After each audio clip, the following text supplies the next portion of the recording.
vous êtes nombreux, vous nous suivez de partout, vraiment partout. Hein. Nous sommes là, pour répondre à l'appel. Mais non seulement répondre à l'appel, ici c'est l'université du soir.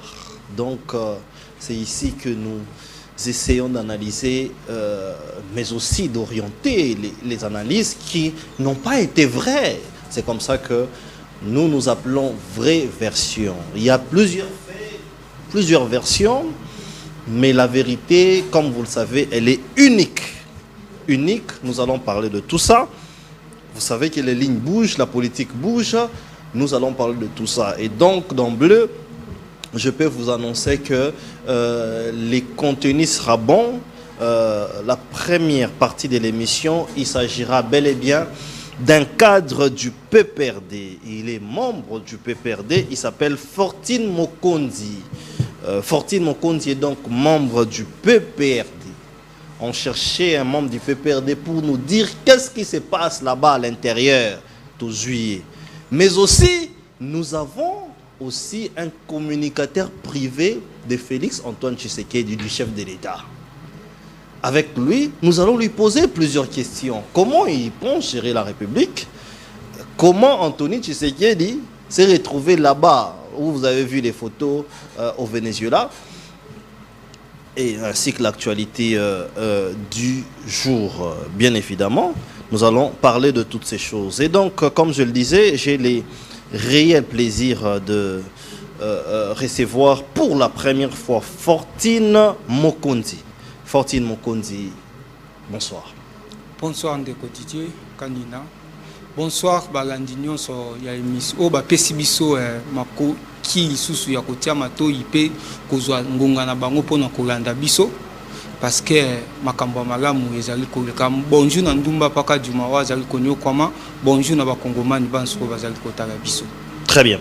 Alors, on a présenté comme membre du PPRD OSA, membre à PPRD depuis quand? Merci pour la question. Nazali membre à PPRD depuis 2015. Ok. Depuis 2015, Nazali membre à PPRD. Donc, oui.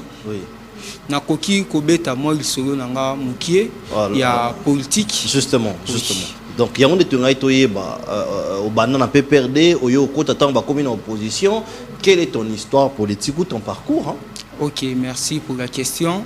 Et bao baebi Fortune Mokonzi, bao baebi, mais bao baebi te Fortune Mokonzi c'est un homme politique, cadre du PPRD, et lelo azalaki cadre à PPRD, et après ba parcours union so politique, Fortune Mokonzi ayaki lokola candidat député national provincial na élection eleki na biti. Ok. Azalaki na biti, et azalaki na mission oyo na yaki comme candidat indépendant. Ok, donc vous avez candidat député national et provincial. Et provincial. Indépendant pourquoi? Nazaki indépendant parce que PPRD a yaki élection ti. Lokola yaki élection ti nga nazalaki na mitindo o batinda kingai normalement il faut nazala candidat. Et nazalaki candidat. Oui. Et preuve à l'appui nazalaki le mieux élu à Moamba. Ah bon? Ba donner zaliwana soki élection le kaki bongo malamu kadi matémo oculaire ayebi que Fortune Mokonzi candidat première fois candidat indépendant à le mieux élu à circonscription et comme ça qui batu l'élection le kaki ndenge le kaki Fortune Mokonzi a tiki politique Fortune Mokonzi azali ko continuer lutte le ko azali envoyé spécial. Il y a ancêtres parce que tiré aux conférences nationales africaines des ancêtres, oui. Fortune Mokonzi azali pe scientifique. Je suis un politologue. Ok. Oui, je suis un politologue et le lot ozali ko landa poto sungamboka na ndenge ezali ko kende na perte ya vitesse. Très bien. Alors, quand tu dis que au gagnaki ba élection, c'est parce qu'on soit qui combien de voix nani aime ça qui au gagnaki. OK, merci. Et de toute façon, on a une élection où ils arrivent valables. Oui. Normalement, récite il y a candidat et banaka avant publication. Justement, ça c'est vrai. Parce que bah donner zalaka des gens et c'est ni vrai à tiaka des gens possibilité ya candidat aye baba voix nini abimi na yango. Oui. Et na logique wana atokenda ki na yango et puis bato oyo bazalaki kolandela makambo na ngai ya campagne na makambo ya vote nde bamemelaki nga badonné oyo ezali valable bamemelaki ba PV ba PV ezalaki na lekaki na baémission nyonso na bimaki na 6260 voix. Mais 6000 aux 8 ans 6000 nazwaki parce que ceux qui otali oui soto longo lycée soto longo lycée na province wana zoloba na provincial na provincial ceux qui longo lycée parce que ezalaki coup direct na matete ezali siège moko donc na siège moko na système selon loi CENI donc nazalaki le mieux élu. Justement les mieux élus place na ina mémoire yango wana les mieux élus on te les concède mais il faut d'abord qu'il y a les seuils.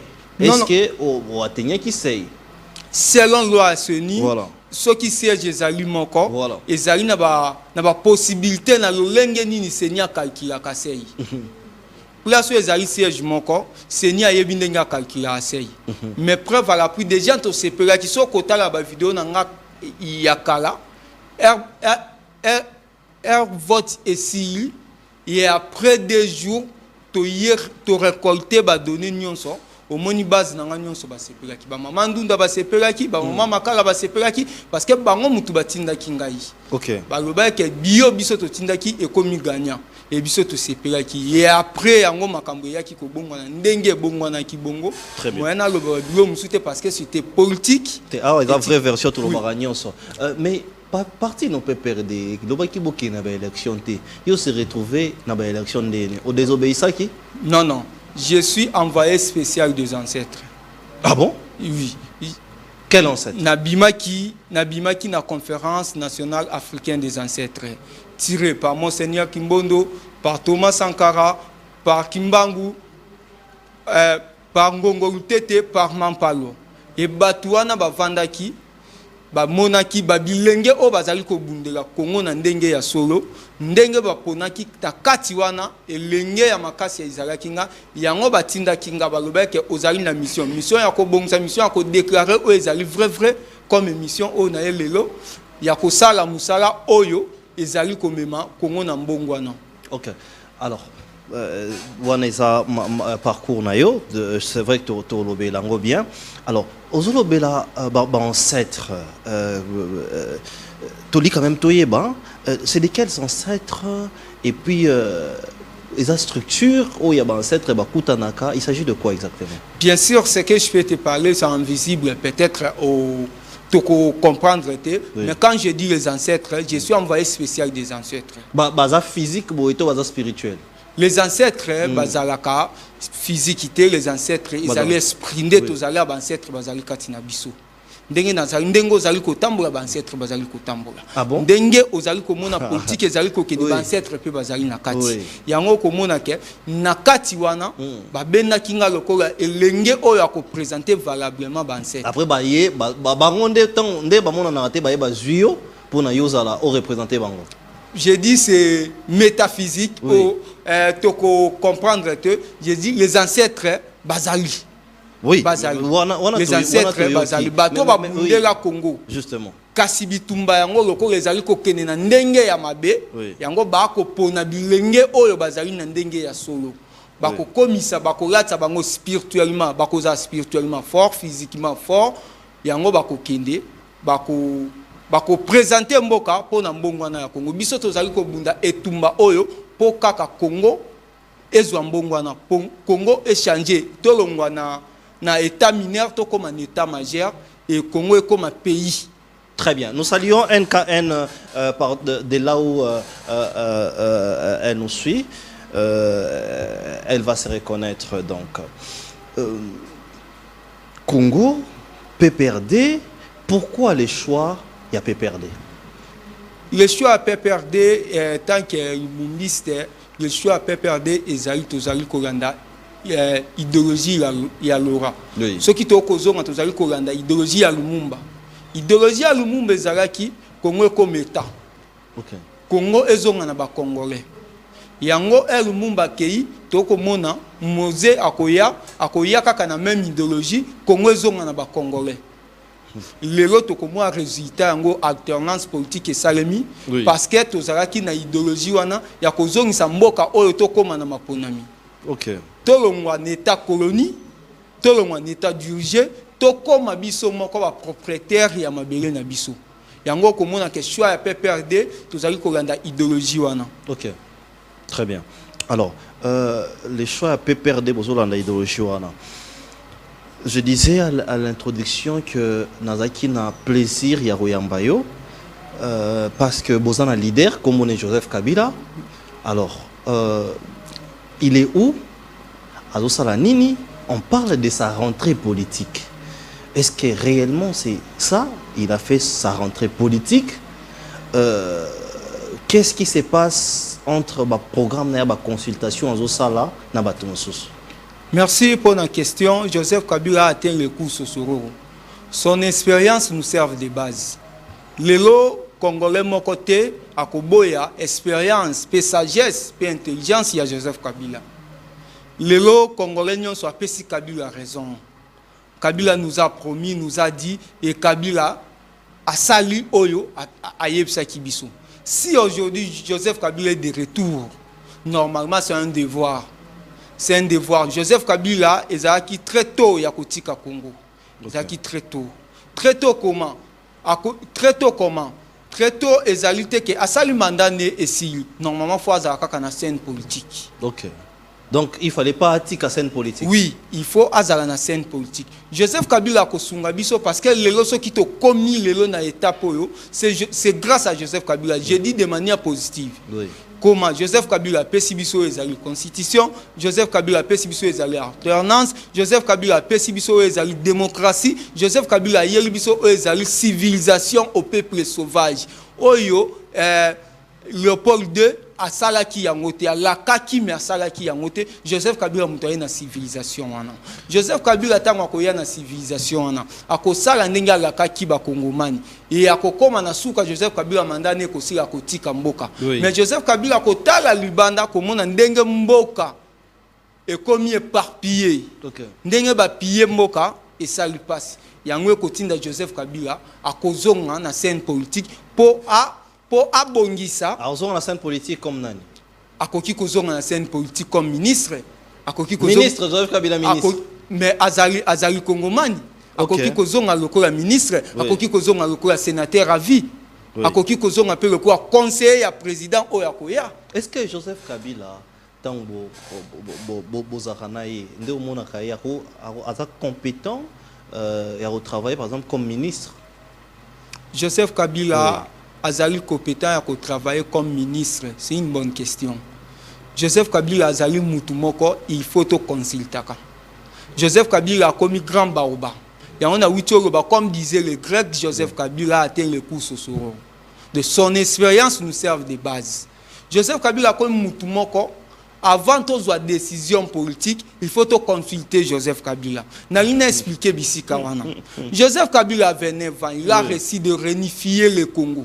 Ah bon? Il a réussi de planifier. Joseph Kabila Zaki, na âge Joseph Kabila Zalé Nango, ce qui est Zaki, Songolo Pakala, mais le Congo, tout comme on a 3 pays. Mais le Congo et Panzana. Joseph Kabila Zaki, effort na yemoko, to Zaki concours, il y a des politiciens. Mon amboka Didier, na yebsa ok, Joseph Kabila a travaillé. Na Pretoria, le 17 octobre 2002, Joseph Kabila Zalaki Yemoko, il a fait l'appel matière. Mais yo zaelenge, mutuna biso hein, ba question ezoko ya PB là ba téléspectateurs, mais faites un effort, ne nous appelez pas, écrivez, on va voir comment on va lire. Joseph Kabila balobi que c'est vrai que y a Zaki Lenge, mais à qui pas bilenge te, atika alors nommé Lenge Mogote. Même pas comme ministre, même pas. Donc, na siège na Elenge Moko Zarakité. Mais oui, au côté peut perdre pendant qu'il peut perdre et l'Obama a sousté. Pourquoi au sali choix n'est-ce pas qu'on a en retard? Les lobazo qui peut perdre et Koufa Nango, Bozara sous na siège te, Bosereni Sarawa, Pito Ebité. Pourquoi fortune Elenge ancêtre tindio qui au côté na parti et Zara sousté? PPRD et kokufate et kokufakate ezali parce que PPRD muto amemeli biso civilisation. Tant que PPRD amemeli biso civilisation, Joseph Kabila est là comme mentor. Joseph Kabila est là comme grand baoba. Joseph Kabila a pesi biso olelo Congo azangaki. Ah bon? Moi namboka Didier na oyebisa yo eloko moko Joseph Kabila. Joseph Kabila. Oui, population azotala yo. Joseph Kabila lelo parce que population e bengana Joseph Kabila. S'il vous plaît. Joseph Kabila appelle ça dauphin. Chadari va voter été. Merci. Parce qu'azaki muto a perdre mais va voter été. Joseph Kabila Zaraki n'a pas saté, il faut qu'un dauphin n'aille abîme. Joseph Kabila Zaraki n'a pas saté. Après ça qui peuple le choix. Atika qui choix dans la population. Joseph Kabila l'autre aux alliés Joseph Kabila a réussi. Il y a coupé sa biso nouveau code minier. Joseph Kabila a réussi. Il y a qu'au fouta dette coloniale. Joseph Kabila l'autre a traité qui est dans la combo nyonso. Mais on s'est dit. Ce qui te sale politique comparé aujourd'hui, Joseph Kabila et le pouvoir en place. Les effets sont là, les effets sont réels. Oui. Et puis, ce qui comparé Joseph Kabila, n'a pouvoir en place. N'a pouvoir en place. N'a a travaillé bien. Ce qui au tal ezali butuna moi, ezali question moko ya poser par maman Ndunda Joseph Kabila Ndeko Félix Tshisekedi. O komona ezali a travaillé bien. Bien sûr, ezali Joseph Kabila. Ah bon? Joseph Kabila, sala nyonso. Ce qui toko ke na politique comparé, s'il vous plaît. Oui. Joseph Kabila yé a perçu biso nouveau code minier. Joseph Kabila sali boulevard ezali na 12 ban. Boulevard Lumumba ezali na 12 ban, s'il vous plaît. À Joseph Kabila, boulevard ezali na 2 bandes, vrai ou faux? Boulevard ezali na 2 bandes. 5 chantiers et yé perçu biso 12 bandes. 4 nazoba aller et retour ça fait 4. Voilà. Mais aujourd'hui tozali na 12 bandes. Na 12 bandes. Grâce à Joseph Kabila, tozu 12 bandes. Joseph Kabila a réussi kopé sa biso lelo alternance oyo Lumumba Lukaki yango. A réussi kopé sa alternance oyo Mose alingaki kopé sa o Mobutu aboya ki kopé sa biso. Lelo soki okotala Ndeko Félix Tshisekedi okotala ke pas grâce à Joseph Kabila, grâce à la politique à Joseph Kabila, ndele lo tomoni monsieur Félix Tshisekedi, ndele lo fortune mokonzi a okena ba élection, ndele lo ndeko nanga mususu kongomani mususu azali na posa pe ya kosunga mboka na ba cadre nyonso. Joseph Kabila a pesi biso so nazo kangama mingi na civilisation ba secteur ezali ebele. OK. Na civilisation ba secteur ezali ebele. Joseph Kabila a sali décentralisation. OK. Et ça grâce à Joseph Kabila, politique à Joseph Kabila. Décentralisation. Décentralisation, il y a les entités territoriales. Aujourd'hui, c'est grâce à Joseph Kabila. Mais ce qu'on joue ça, la politique comparée, voilà pourquoi je voulais, je pense que prochainement, na débat, ça sera un débat volontiers pour que en face nayo mes populations ont souvenir à Joseph Kabila. Oui. Joseph Kabila azali mutu oyo ayeli biso civilisation. Na politique comparée entre Joseph Kabila et Félix Tshisekedi. Tu penses que les Congolais n'étaient pas civilisés? Les Congolais n'étaient pas civilisés. Ah bon? Oui. Tokozonga avant 2000. Avant 2000 et après 2000. Topesi o ezali Congolais azaki civilisé. Kabila a une civilisation. Civilisation, c'est Joseph Kabila. L'auteur de civilisation, c'est Joseph Kabila. La civilisation, c'est Joseph Kabila. Ah bon? Joseph Kabila azali mentor. Oyo lelo Kongomani ndeko mwana mboka Didier na oyebisa yo loko moko. OK. Joseph Kabila azalaki à l'époque tobanki kofuta na campus 195 $, comme frais académie. Joseph Kabila accueilli à Tiki Biso na 200. À Tiki Bidja combien? À Tiki Bidja il y a 4 milliards. Na kokoma place wana. Lelo Atoli Banzela combien? Merci. Lelo et Tongami combien? Nakokoma bisika wana, merci. Joseph na politique comparée. Oui. Joseph Kabila atiki na 260 comme Frère Académie. Joseph Kabila atiki lipa 260 comment? 260 $ comme Frère Académie. Oui, oui. Comme Frère Académie na campus, oui. na ba université publique. Oui. Joseph Kabila atiki lipa na 200. Oui. Joseph Kabila atiki taux de change na 16 500. Oui. Joseph Kabila atiki 1 litre ya carburant na 1450. Na 1450. Et lelo to kotala na budget ya 4 milliards. Oui. Siko lelo na budget mafieux. Na budget populiste o ezali koloba ma soi-disant 16 milliards. Na yebi yangote parce que nazo mona ngote na basiette na biso. Okay. Budget ya 16 milliards. Lipa ezali 1000 francs. Lipa ya muke ezali 700 francs. Lipa ya muke ezali 700 francs. Très bien. Lelo na 16 milliards. Lelo na 16 milliards okotangelanga eloko nini oyo ndeko Félix Tshisekedi a contestaki et pas Joseph Kabila oye esi ya bongisi. Très bien. Nous allons, je pense que l'émission qui va venir, tout ça l'effort, tout chabino débat, parce que Batebele, même l'autre invité bouge la tête. Je pense qu'il a des choses à dire au choc d'idées. Jaillira la lumière. Question de l'Est, de la guerre à l'Est de la République. Analyse Nabino Zandengeni. Merci pour la question. Nazali ko pesana matondi pe ko kumisa ba mapinga ya mboka ndenge bazali ko bunda ezali ozo encourager bango. Oui, nazo encourager bango tozali na sima na bango. Très bien. Nazali na sima na bango tant que Fortune Mokonzi oui. Et Pépère de Mobimba pe azali na sima na bango oui. Tant que ba Kongomani bazali na sima na bango tozo encourager bango na litio ezali ko kede. Tozali ko zonga nga na lingaka mingi ko condamner ndeko Félix Tshisekedi na guerre parce que aza humain omoni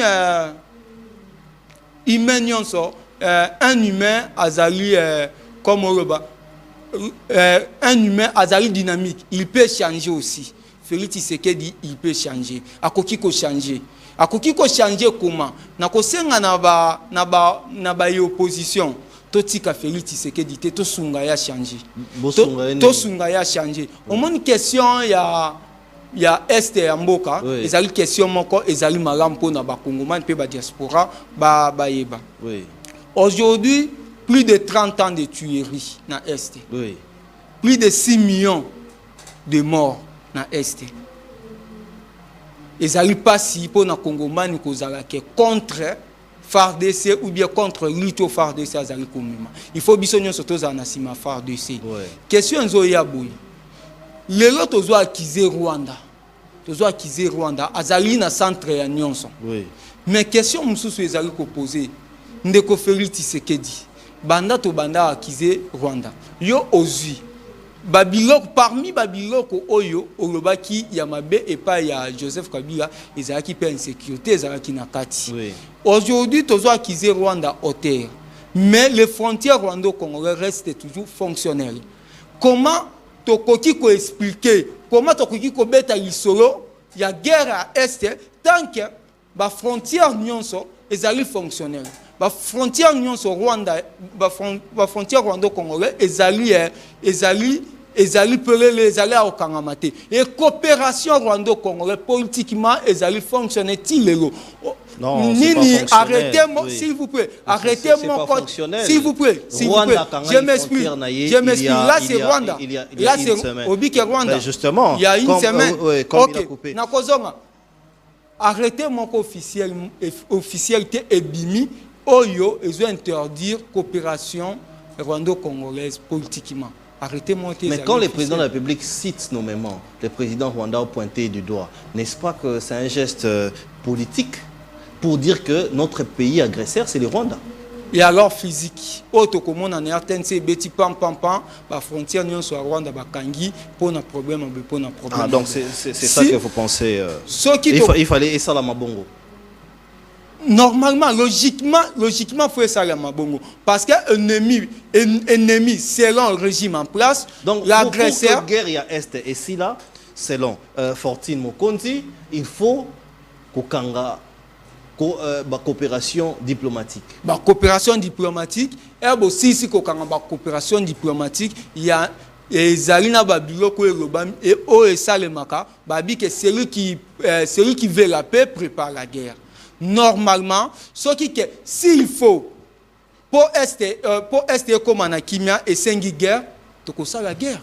S'il faut rester comme en Kimia et que Senga que to solana Rwanda, to solana Rwanda. To solana Rwanda, to yeba nini tokoki kosala. Oko mona ke babiloko nyonso ndeko Félix azali kosala, ezali komema biso toujours un échec. Félix Tshisekedi nous a pas menti mais nous a promis que après réélection na ye, ceux qui a zongi na ebonga, ceux qui a komona ke Rwanda ko continuer kaka na lire na ye oyo ako atteindre Rwanda na kati ya Rwanda ta kozaka kaka na Goma et bongo atteindre Rwanda pour Kimia Ekota. Mais les autres déjà donc vous pensez que il faudrait activer cette question, il y a guerre, il y a est pour la Kimia Ekota. Ceux qui est pour attaquer Rwanda. Ceux qui est seule solution. Oui. Je suis partant.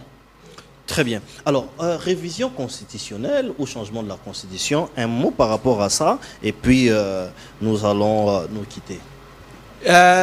Révision et changement, oui. Ezali deux concepts différents. Qu'est-ce que vous pensez par rapport à cette question? Merci. Ezali question encore pertinente non? Et puis ezali deux concepts différents. Allez-y. Ezali deux concepts différents. On ne peut jamais dire, on ne peut jamais parler du changement lorsque on est élu par voie électorale. Ah bon? Oui. Car na oyo ba voter aye sur place akoki koloba changement te akoki koloba ako prononcer révision ndeko Félix Tshisekedi azali humain et humain nyonso azali dynamique et akoki ko sala erreur akoki ko se tromper ou bien akoki ko zala na akoki ko za dans les oubliettes il faut to aider ndeko Félix Tshisekedi okoloba changement te. Parce que changement mutualo bango oyo azu pouvoir na manduki oyo azu pouvoir na makasi ndeyene mutu ayaka na changement mutu oyo ba voter ay soki akoloba kolobela biso révision OK nakokenelo comment pona nuancer pour batu ba comprendre voilà, le changement c'est la dictature oui car la révision c'est la démocratie et celle aussi est constitutionnelle. Donc les changements de la constitution, c'est la dictature. Oui, c'est la dictature. Donc vous pouvez changer la constitution. Au koki ko changer la constitution, au koki ko modifier. Au moins que alingi a comme un dictateur, il faut signaler biso non. Na moni ke na sali 5 ans et na 6 à 5 ans na moni na ko 6 ans ngo ete bon na comme na dictateur. Na l'ingi qu'on a changé constitution. Là au moins tu comprendre que ndeko Félix Tshisekedi a commis dictateur. Après tu koyeba ndenge nini batambola na dictateur. Ndenge nini to koki ko sala politique ya ba dictateur. To koki ko tambola na ba dictateur. Félix Tshisekedi a koki ko lobela biso changement ya ko lobela biso révision. Révision constitutionnelle ba préalable ezali na constitution. OK. Car ezali na constitution. Ce qui to ko zonga na constitution na biso na article 219 ezali ko pesa Félix Tshisekedi ndakisa ya ko changer constitution mais ezali na nini na ligne nango azali ko landa. Ezali ko boya na tango tozali ndeko Félix Tshisekedi a koki ko yebisa biso révision te. Parce que to ebitango tozali na état de siège, tozali na état d'urgence. Ezali katikuna. Et tant que vous avez un état d'urgence, tant que vous avez un état de siège, jamais de conférer Tshisekedi ko proposer ezali révision constitutionnelle. Ezali déjà coup d'état constitutionnel au yazali ko sala. Donc vous pensez qu'on ne peut pas en parler maintenant? Oui, le corps azali dynamique. Azali dynamique a koki ko changer, yango to ko ya na conseil, ya ko pesa ndeko Félix Tshisekedi que c'est pas le temps. Est-ce que question ezali moko? Si ndeko Félix Tshisekedi et loko nini o ezali na article na kati ya constitution biso ezali ko empêcher Félix Tshisekedi a kitisa prix à lipa. O ezali ko empêcher Félix Tshisekedi a kitisa prix à carburant. O ezali ko empêcher Félix Tshisekedi a ça la politique o ezali ko mema biso na kimia na est ya mboka. Très bien. Toruna suka. Bazo akize bino notamment Joseph Kabila na PPRD Joseph Kabila qui est bozana sima ya ba M23. Merci pour la question. Tosuk Sawana. Tosuk Sawana. Si Ndeko, parce que nous avons bien Ndeko Félix Tshisekedi. Si Ndeko Félix Tshisekedi a accusé Joseph Kabila qui Azali na Sima AFC, c'est que Joseph Kabila Azali présumé. Ce qui Azali présumé, c'est qu'il faut justice ça ni nelandela yeba kanga Joseph Kabila. Car si Joseph Kabila Azali na lolate. Félix Joseph Kabila Azali na lolate. Joseph Kabila Azali na Congo. Azana Congo. Joseph Kabila Azali na Congo. Pour ton information, Joseph Kabila Zonga qui le 3 jours Joseph Kabila Zonga dimanche. Ah bon? Joseph Kabila Azongi dimanche, Joseph Kabila Azali depuis dimanche. Na kozonga ce qui Joseph Kabila Azali na aéroport à Koti awa dimanche. Oui. Ce qui Joseph Kabila Azali na Sima FC, Félix Tshisekedi Azo s'accuser sans comprendre. Ce qui Joseph Kabila Azali na Sima AFC, c'est que Félix Tshisekedi Azali na Sima Mobondo. Oh. C'est que Félix Tshisekedi Azali na Sima Mobondo. Il s'agit du chef de l'État. Hein? Mais en voilà Tozali Kotuna. Tozali Kotuna. Joseph Kabila na Sima FC, Azali présumé. Félix Tshisekedi na Sima Mobondo, peut Azali présumé. Mais il faut prouver que Azana Sima AFCT. Joseph Kabila qui kozala jamais na Sima FC. Merci. Joseph Kabila si sa guerre à Rwanda, guerre à Est plutôt, et pas Mamadou Ndala Biso Moko Tomona. Joseph Kabila azali na Sima FC. Joseph Kabila c'est un démocrate. Oyo a memeli biso ezali mbongo na démocratie, c'est Joseph Kabila. Très bien. Le président déjà. Le président Joseph Kabila azali icône. Très bien. Azali akoki kozala jamais na Sima ya bateau bazali ko linga mbongo na ya Congo te. Merci beaucoup. Il s'agissait donc de Fortine Mokonzi qui est membre du PPRD.